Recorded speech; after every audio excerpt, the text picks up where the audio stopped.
McKinney, and today's recipe is some Cocoa Spiced Pecans. They're basically candied pecans, but I'm using a little cocoa and a few other fun ingredients for this. The wonderful thing about these is they're perfect for the holidays and they're low fat, and you'll never know it, believe me.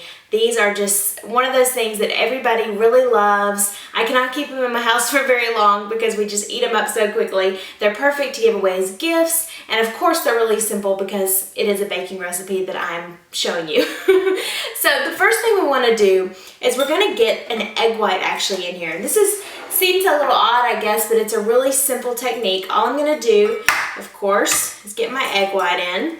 I'm sure you've done this before. Not to get any of the shell in there. There we go. You really don't want any of the yellow part. Now that I have my egg white in here, I'm also going to put in a tablespoon of water and a half teaspoon of vanilla. The vanilla is just going to give it a nice little extra layer of flavor. And what I'm going to do is just go ahead and whisk this until it gets really light and foamy. Perfect, just like that. It's foamy and it didn't take any time. Okay, now what I need to do is get our pecans. These are just 2 cups of whole pecans. Pour those into our egg white mixture. And then I'm just going to sort of stir them around. And you can really do this with any nut. It doesn't have to be pecans. Okay, these are great. Everything is moist. And now what I'm going to do is actually something sort of fun. I'm taking a large Ziploc bag here, and I'm going to just put some ingredients in here. I'm going to put a half cup of regular sugar right in there. Uh-oh, don't want to leave any of this out. Sugar is important in candied pecans. And I'm going to do 1/4 of a cup of cocoa, unsweetened cocoa. I love the chocolate aspect of these. It's just something a little bit different that people usually don't expect. And then in here, I actually have a teaspoon of cinnamon. I have a 1/4 teaspoon of salt, and also a 1/4 teaspoon of cayenne. Now this is just going to add another little dimension, the cayenne. If you really don't like anything spicy at all, then you don't have to do it, but it really just kind of adds a little extra flavor right at the end. And cinnamon and chocolate go perfectly together. So all these flavors together are going to be fantastic. And what I'm going to do, sort of get those mixed up a little bit in the bottom of the bag. Okay, I'm going to have this open. I'm taking my slotted spoon here, and I'm just going to spoon pecans right in to the mixture. This is so easy.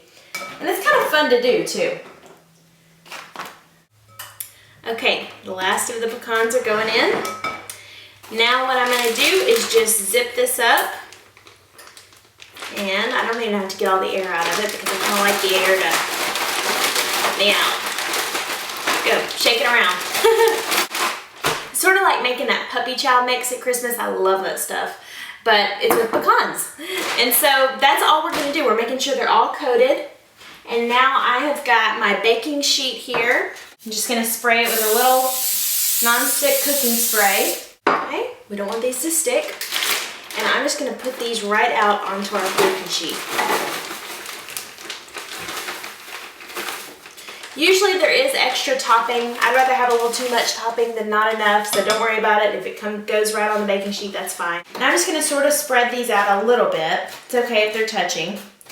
Okay, and some of these are dry, some of them look a little wet. Don't worry about it. It's okay. As long as they're coated with that goody cocoa mixture, you'll be just fine. It smells so good. I just want to eat it just like it is. But what I'm going to do is put it in the oven at 300 degrees for 15 minutes. Then I'll give it a little toss, another 15 minutes. We'll let it cool, and then I'll show you the finished product. Alright, these have come out of the oven and they look so good. They smell amazing. My whole house smells good. That's another good thing about these. After you bake them, you want to make sure that you let these cool completely. That way they get nice and crispy. And if they kind of stick together a little bit, that's okay. I always like kind of the ones in little clusters like that. But like I said, these are great for gifts. They're great just for this time of year, and there's something that you can eat and not feel too guilty about it because there's no fat in them. We're not using any fat other than the actual fat in the pecans, which is the good kind. So hope you guys enjoy these. Merry Christmas, and be sure to check out aprilmckinney.com for more recipes.